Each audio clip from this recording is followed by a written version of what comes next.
So when I'm on that other side, it's very fluid, it's very many colors coming together.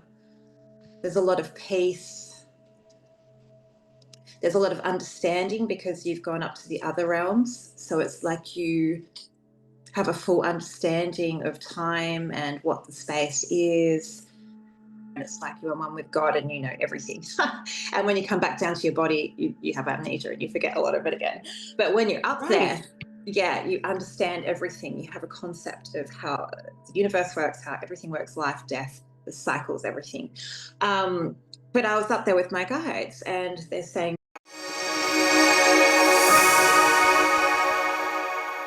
My guest today is Sian Whitewolf, who had not one, not two, but at least three, and maybe as many as 12 near-death experiences, some due to trauma. And as a result, she has had amazing abilities that she has brought back with her. And today we're going to dive in deep and learn about her experiences. So, Sian, welcome. Thank you for joining us from across the world. thank you. Thank you for having me. I wasn't prepared for this interview, but I like it that way because then it just flows. Spirit just flows through. So, Gonna yeah, I'm flow. excited to see what comes out. I love that you said that because one of the things that I've had to get used to being a control freak, coming from a corporate environment in my day job and, working in technology companies for a long time, is that in this realm, spirit's in control. And these conversations are divinely orchestrated. And I think it's interesting that you thought it was going to be a pre-interview and it's a real interview. But I love what you just said. When that happens, spirit just flows. So maybe it was all set up that way. Yes, I think it was. I think so Well, too. Well, welcome from Australia. Thank you for joining me. It's Thursday for you, Wednesday for me, morning for you, yes. going into night for me. But I love that technology allows us to connect this way. So cool. Yeah, and I always say to people, I'm the girl from the future because Yes, I'm you a day are. ahead. So if you ever want to know anything, just ask me. I love it. Well, you have had a very interesting run of near-death experiences. I mean, maybe we need to figure out what's causing these and get it stopped because you have had a lot. And when I say you've had a lot, you've had them very traditionally, and then you had one that was multiple where you were coming in and out of your body multiple times because of a trauma.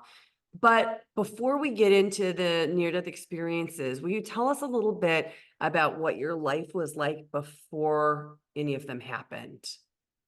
Yeah, so I classify myself as being born awake. So people use the terminology, they go through a spiritual awakening where they start hearing their guides, they start understanding a deeper purpose in life.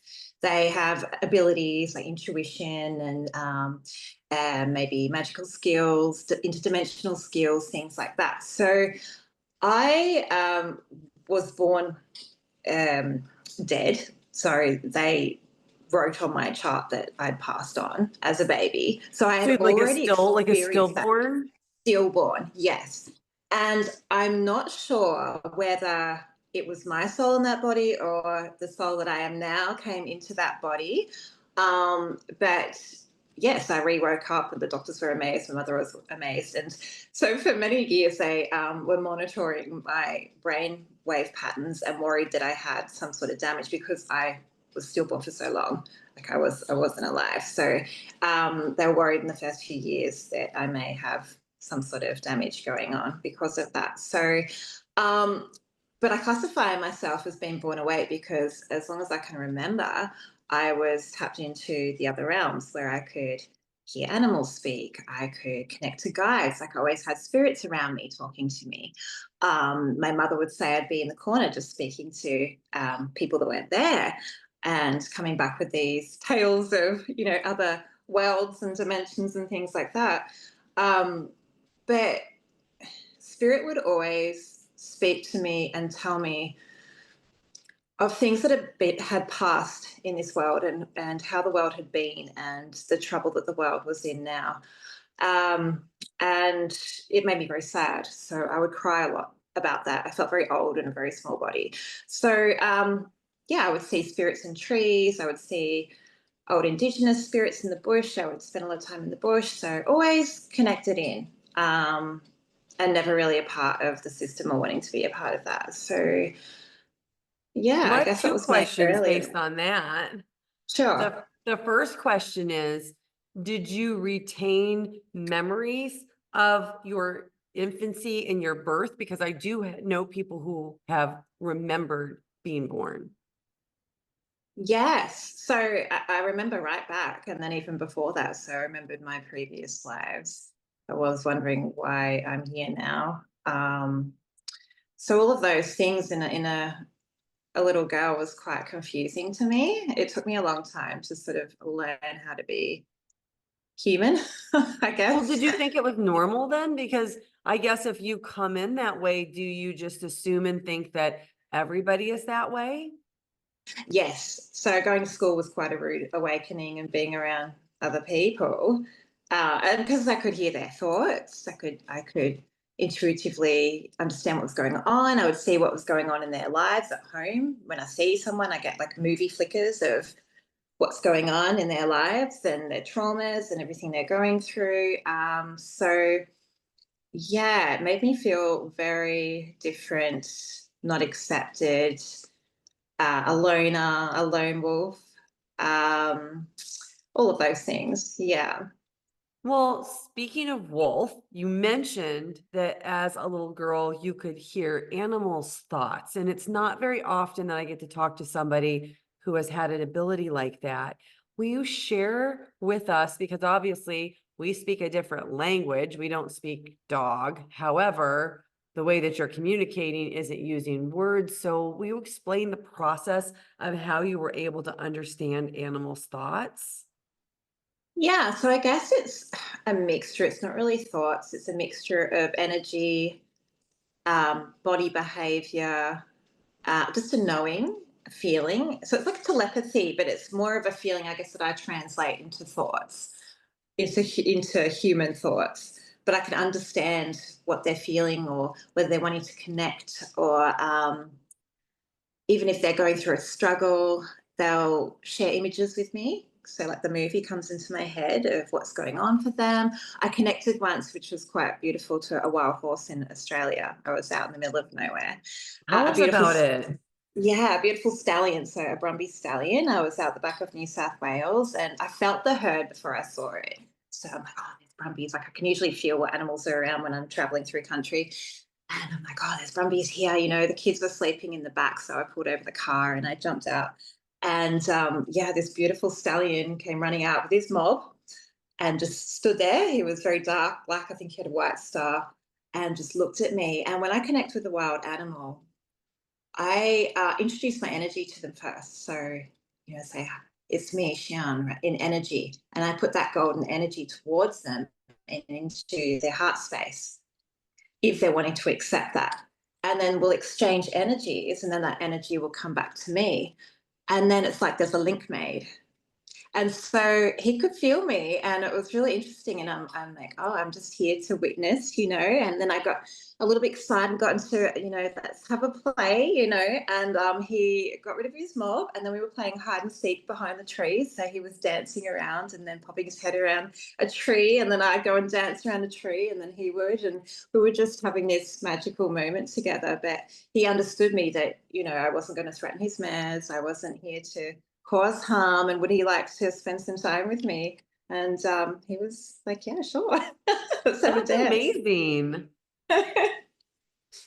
Is this why you Yeah. have the dingoes that you have? Yeah, so it's an interesting story. I've had many years with dingoes. They seem to just come across my path, and I don't know how. They just land in my lap, so I'll end up rescuing them. But the one I have at the moment is a wild alpine dingo from Kosciuszko, so a wild blonde dingo. And she was taken from the wild and unfortunately placed into a dog fighting ring. Um, and then I found her in someone's backyard. So you couldn't touch her, you couldn't go near her. She had no faith in humans, very traumatized. So once again, it was about me putting my energy into her and speaking to her in energy, pictures, feeling, sound. It's like a multi-dimensional thing, that I'm here to help her heal. And then she trusted me. Same with my horse. So I had same thing. I've got a wild bronc horse that I retrained like that as well. So, and no one can go near him still except for me. But it's that exchange of energy and that understanding and that trust and that, yeah, the exchange. That's beautiful. I'm so glad you shared that with everybody. It's like a bonus to your NDE story. Yeah, we sort of went off track there, didn't we? No, we didn't. We're right on track because I was just going to ask you. So we understand now what your life was like before. So do you want to share the first near-death experience in whatever way you'd like to share it? um, yeah, so the first one was actually quite a beautiful one, though, even though it was terrifying. But it was a drowning. So me and my partner at the time went to Noosa Heads place in Australia.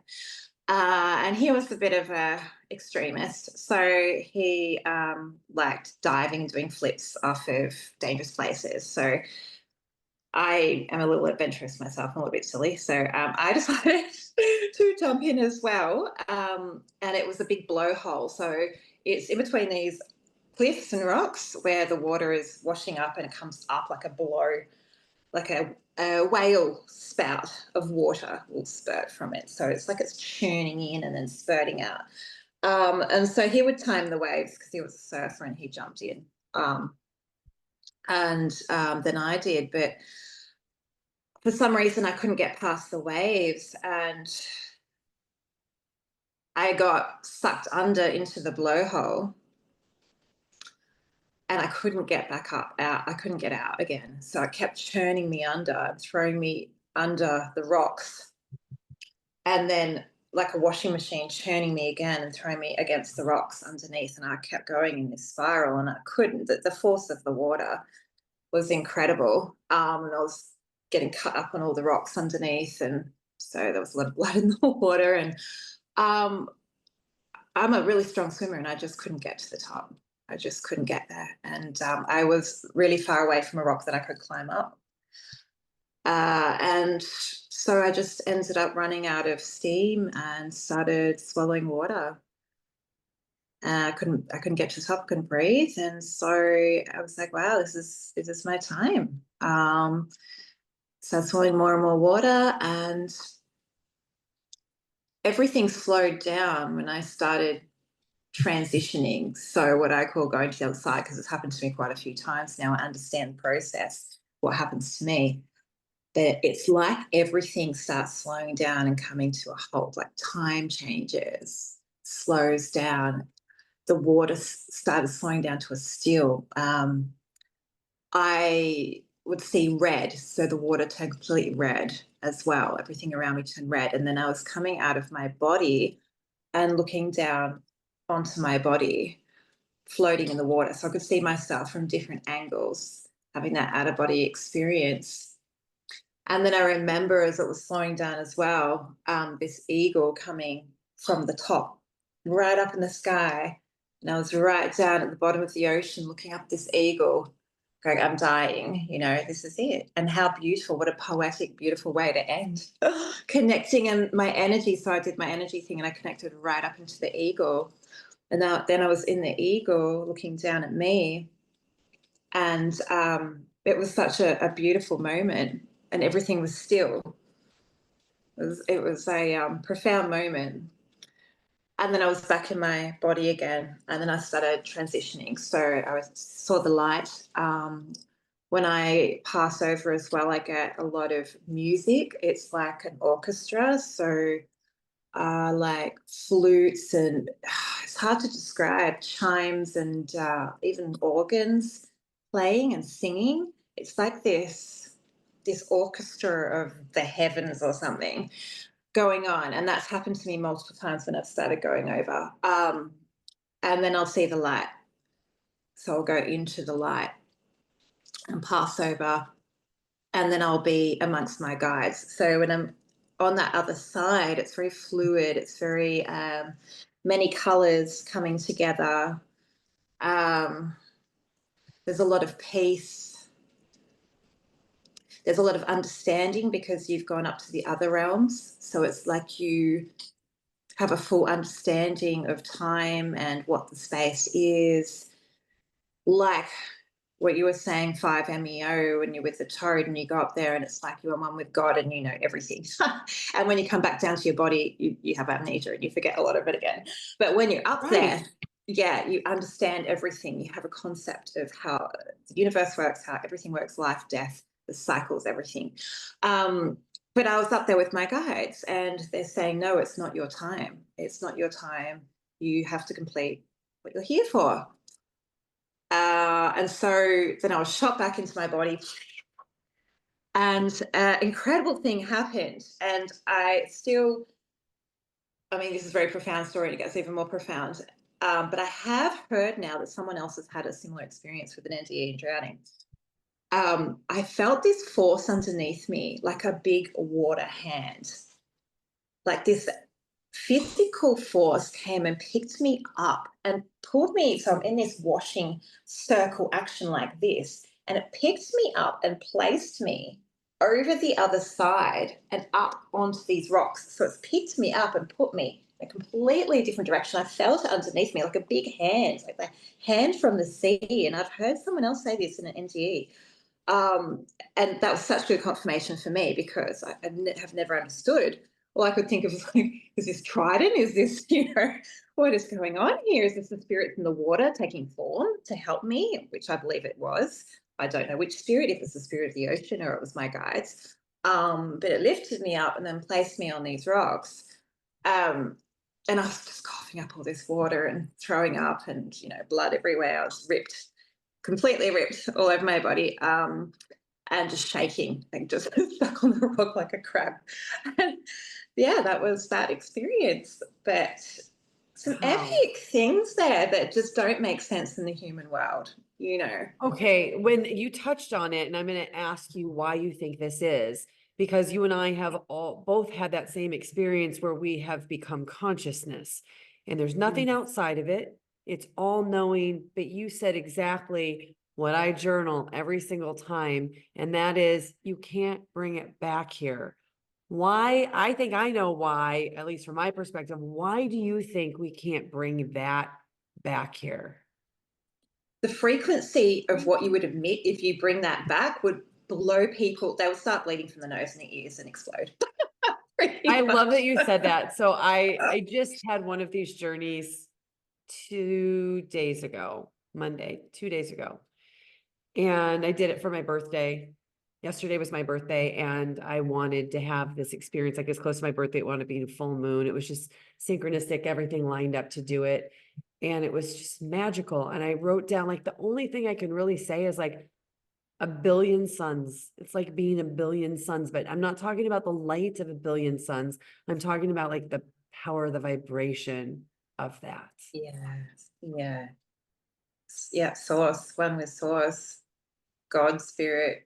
That is But a there's million. no ego. So, Mm, so since there's no mm, ego, it's not like one with it is. mhm. It didn't feel like one with, because I've had that experience where here's me and my ego, and there's this. But Mhm, in that space, there was nothing else. It was only mhm. one. Incredible. Mhm. They are incredible. Yeah, I understand what you're saying. Yeah. Mhm. So, all right. The other thing that is really intriguing about this is your eagle experience. So not only did you have this eagle flying above you when you were looking down at your body, but you said your energy merged and you became that perspective and you could see down. Have you, since that experience, had any type of connection to eagles that have continued to play a role in your life? Yes, very much. So after that, my life, oh my goodness. So yes, I have connected before out in the desert. I grew up in the desert, and I would call an eagle down from the sky. So I do have the ability to do that, and I would test it. I would go out in the middle of nowhere where there would just be just big salt plains, and then just like one tree and an eagle, and that's it.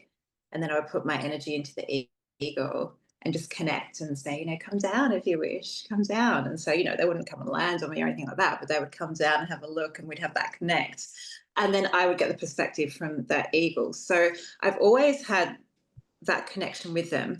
And they've been around me a lot, but I did have an experience where I had this amazing, after the NDE, wedge-tail eagle die on me and pass through me. And since my NDEs, I've had a lot of animals actually come and pass on me.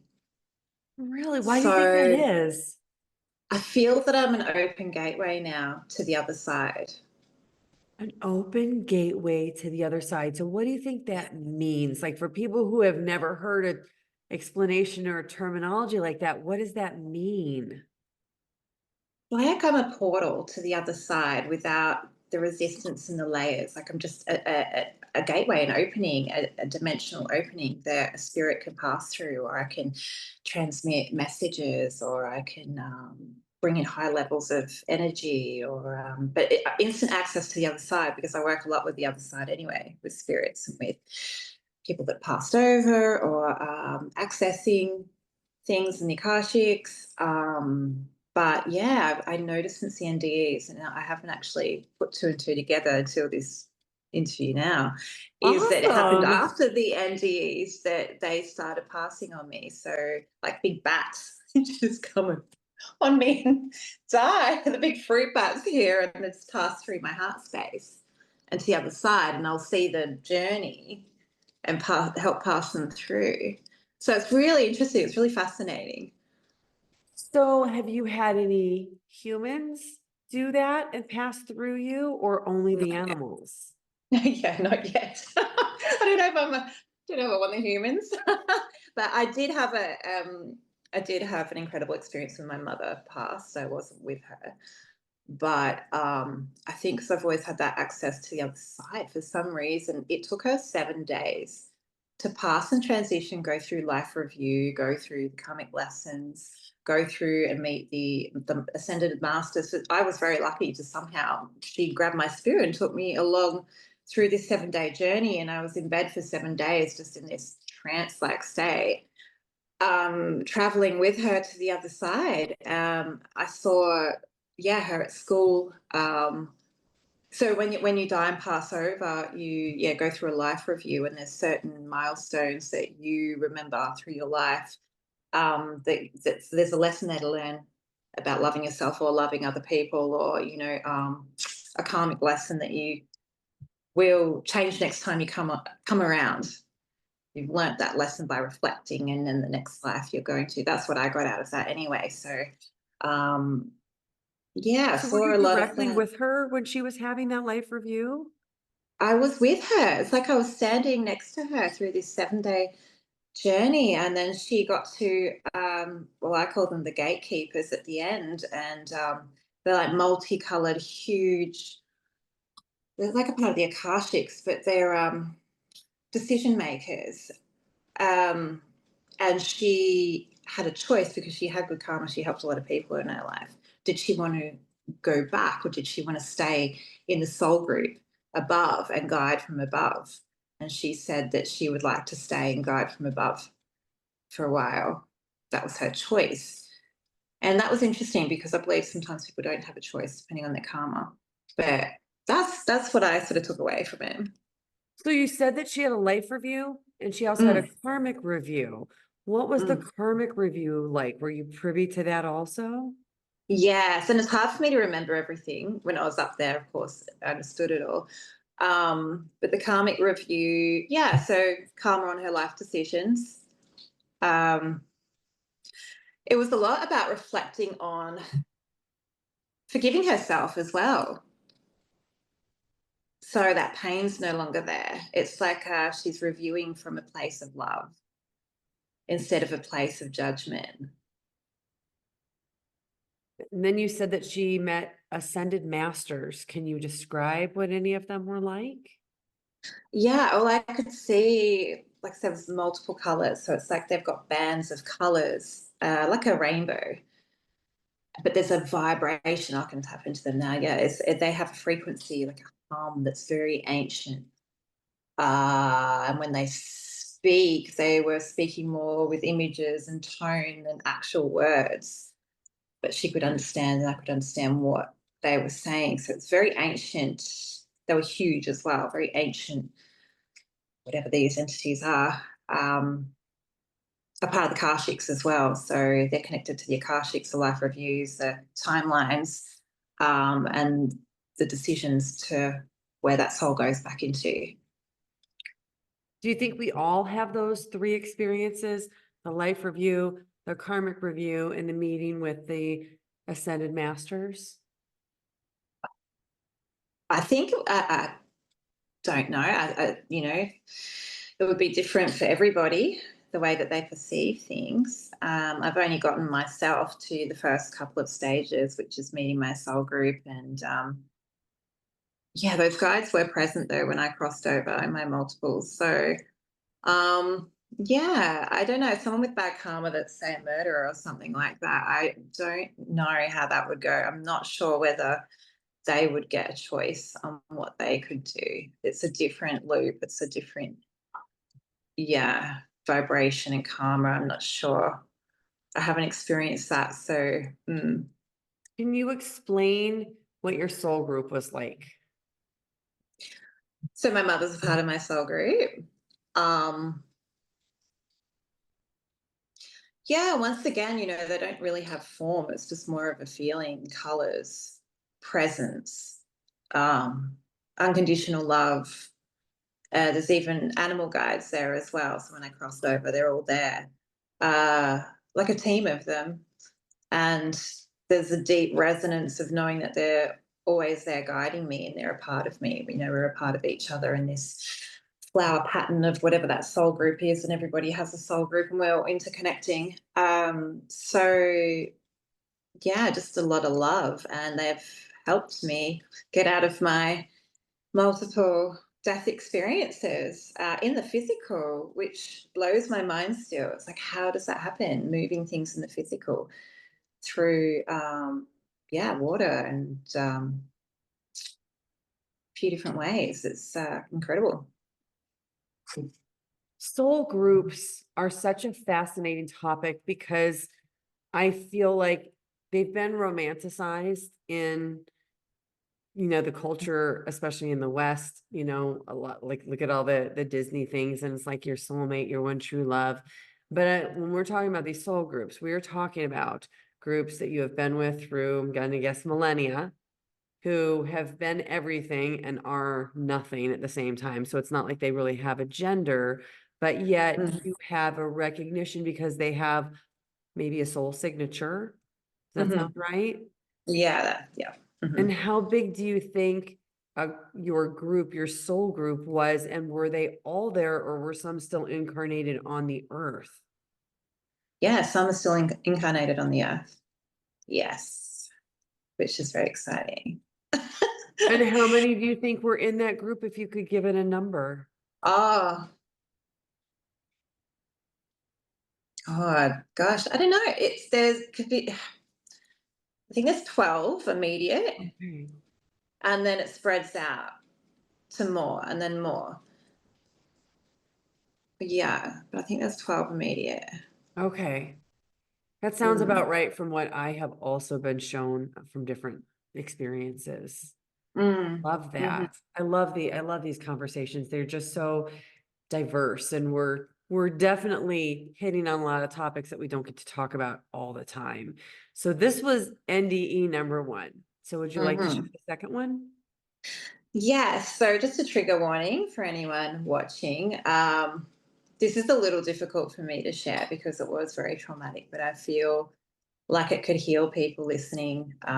It heals me talking about it. It's not something that I want to be known for, but I Yeah. feel it will empower others if they listen. So, yeah, I was unfortunately in a very abusive relationship, um, which started out, he was a nice guy, and then slowly things started happening. Furniture was getting broken, and then I was starting to get physically abused on a very deep level. So being dragged around by the hair, being dragged up hills, my head being slammed in car doors, being dragged by the hair and beaten over and over again in my face. And I just couldn't get away. It's like I got so traumatized I couldn't get away. And each time he would beat me, it would get more intense and more prolonged. So I was just a shadow of myself. I didn't have the strength to leave. But there's an interesting thing that I see, because I feel I have a very important mission here on earth, and that's why I keep coming back. I'm chosen to do a very large scale impact mission. And I feel when there are traumatized souls that more ancient, darker, and larger entities can jump into their body and take over, because they're not in conscious control of their own body, and they're always feeding. So I feel like an entity was in him, and this entity has been stalking me through my life. It's gone now. Like I got rid of it, but I remember seeing it when I was little as well. And I really believe that it was in his body at the time, amplifying it. So that's not taking off any responsibility of him, because he is that way inclined and he has done that to other people. But for my case, I really feel like this entity jumped in and had a go as well. Yeah. So, yeah, I'll keep going. He just flipped one night and then started strangling me. So he was trained in martial arts. He strangled me around the throat here and pinch right here and cut off all of my air, and just strangling me around the throat as well. And he just kept saying, I'm going to kill you. I'm going to kill you. I've had enough of you. I'm killing you. And everything would each time slow down. The red color would come in again. The singing, there was so much singing. I would just shudder and see the light and pass through, and then see my guides again. And they'd be like, no, Sian, you're going back. And then I would go back into my body. I woke up one of these times and he was throwing me through a wall. So I went through a whole wall, picked me up by my throat, dragged me all the way up the stairs, started strangling me upstairs on the bed over and over again. And he's like, why won't you die? Strangling me. And I kept passing over again and again. And then I remember being downstairs again. And I woke up. They kept sending me back. And I woke up and my head was on a chopping board. He put my head up on a chopping board on the bench in the kitchen, and he had a knife, and he's like, I'm going to kill you now, and then I'm going to kill myself. And everything stopped. I'm getting chills all over my body. And everything just stopped. I didn't pass over that time. And I heard my guides, my angels come through, and they said, Sian, just you must say these words to him. You have to say them correctly, and you must do this twist under his arm to the right and put your hand in his pocket, and there the keys will be. I'm like, what, the keys? Like, I had no idea he even had keys. And they were telling me you have to say these exact things. So I said the words, and then he just froze and looked death white. I remember that. He looked so shocked. I still, to this day, I do not know what I said. I wish I knew what I said. But I had enough time to do this twist under his arm, and I put my hand into the pocket, and sure enough, I felt the keys. What? And then I just ran for my life. I just ran and ran, and he was still frozen. I remember turning around and just still seeing him like this, like he was frozen in time, still with the knife in the hand, because it was coming down towards my head. And I just ran up the hill and jumped into the car, and it was like a horror movie. I'm trying to get the keys into the lock, and he's racing up the hill, and I just, did a mad dash out of there in my ute and got away. But the spirit saved me. They saved my life. Wow. Well, first of all, thank you for having the courage to share a story like that. I know it takes a lot to be vulnerable and share all of that. What was the biggest lesson you feel like you learned from that near-death experience? Because it sounds so different than the first one that you had. Mm. There our guides are all around us, that help is there, especially when you have nobody. Like I have lived a life now where I don't have any parents, I have no one around me, I'm quite a lone wolf, like there's nobody to depend on. And so knowing that they're there and knowing that I can access them and that I have divine guidance from the heavens, I believe, that's right there with me and from the earth that are there supporting me, guiding me, and it's real. I've been shown that so many times. It's real as we can touch ourselves, as we can touch things. It's real. Uh, so that was my biggest takeaway. That it's powerful. The other realms are powerful. Well, and that you have the guides with you all the time too. And I think that a lot of the reasons that people watch these near-death experiences is because they're waking up, they're seeing signs, they're having sometimes experiences that they shrug off as maybe this is just a coincidence, maybe I wanted this to happen. But over and over again, people on the other side say the same thing. We're never alone. We're surrounded by all of these guides. So what would you tell people who are watching is the best thing that they can do if they haven't been able to connect to their guides? Is there something that they might be able to try that would help them to connect to their guides? I feel nature is a big um, portal and divine connection. So going out under a tree, going to the beach in the sand somewhere quiet, into a forest, immediately connects you from the higher realms down to the earth. So it's like we're a channel, we're a crystal. We open that gateway. So being able to connect to nature and then ask, get into a meditative state and ask the question, ask it out loud. I would like to see my guide. Please, spirit, show me one of my spirit guides. Even listening to a bit of drumming or ditch music as well can put you in that theta state and just connect, have that intention and open your heart to it, have that belief, and don't question the images that come through to your head. When you first start connecting, they might be vague, they might just be colors, but you're strengthening your muscle, you're opening that portal more and more. So the more that you delve into these images and open up to them, the more you'll receive them. Yeah. You said that when you first got on the other side in the second near-death experience, that you heard that music again, and you talked about that in your first near-death experience. Have you been able to uncover or encounter any music here in this earth plane that reminds you or gets close to what you experienced on the other side? Maybe classical instruments, classical music, but not to that resonance. The colors and the sound, the vibration of the other world is so much more multifaceted than this realm. So many more layers and things that we can't even detect when we're in this realm.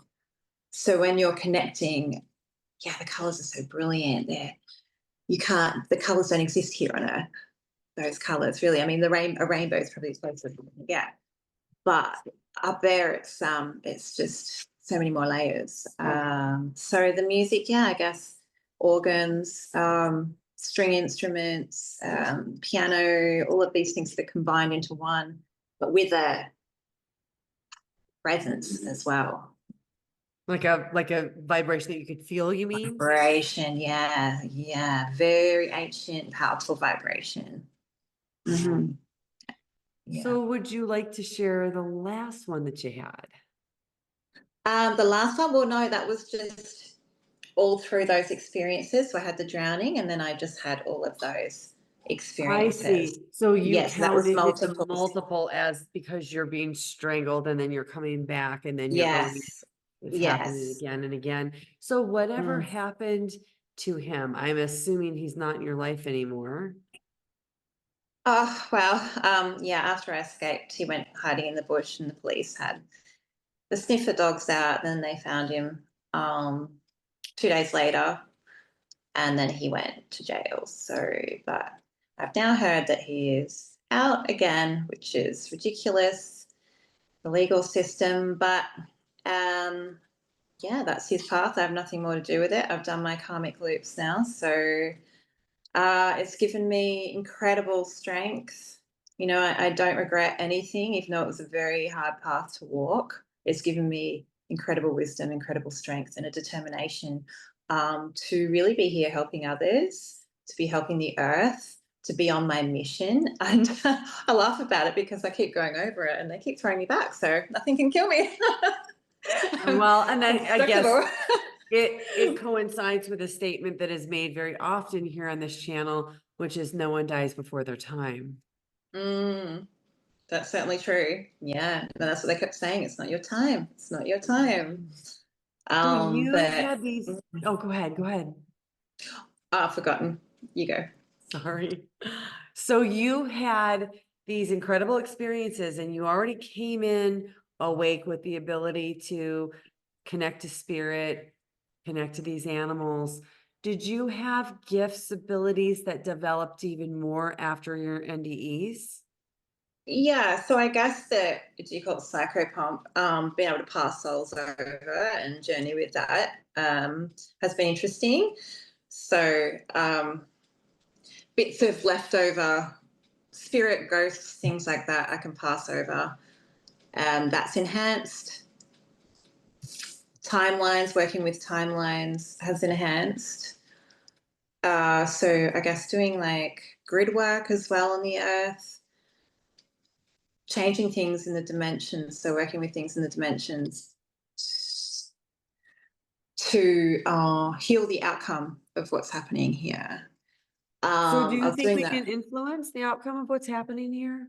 Well, it's a dance between the light and the dark, but we have our roles. Yeah, we get called to that. So I was called to that for quite a bit after my NGE. And now I'm getting called to be more hands in the earth and here in the 3D, doing the 3D You're work. being called to be more what?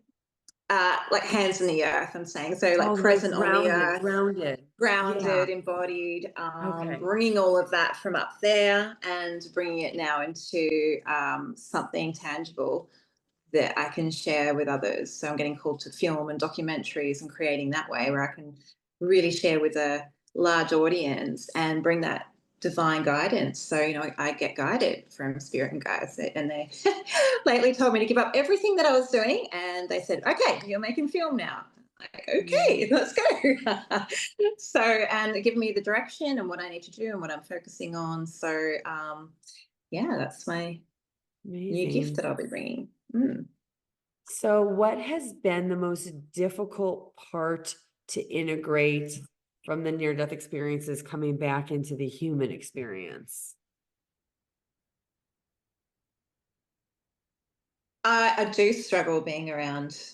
Do I struggle? I think my ego thinks that I struggle being around people because I've had such a profound experience for a lot of my life with the other side. And yeah, it's learning how to fit all of that into this life and be human with it, share Yeah, that with others, connect to people. But I think I'm getting there. that's great. Well, I would Mm. imagine that there are people who are watching who would love to connect with you. So do you have a way that people can work with you, connect with you, find you? Yeah, so you can find me on social, Sian Whitewolf, on Instagram, Facebook. You can just DM me if you'd like to connect. At the moment, I'm not doing any healings or anything like that. So I'm getting called to a different direction. So still happy to connect though. Anyone that's into earth stewardship or helping wildlife. I'm getting drawn to really standing up for the Mustang, the native horse of America, and going on that journey. So anyone that's into wolf conservation or wanting to do more of that light work with animals and bring that into the real time, reach out to me. Amazing. Well, I'll put your connections in the show notes and Sian, I just want to thank you so much for coming on and sharing all of your experiences. And I want to thank you for your part of what you are doing to help wake up the collective. It is so needed right now.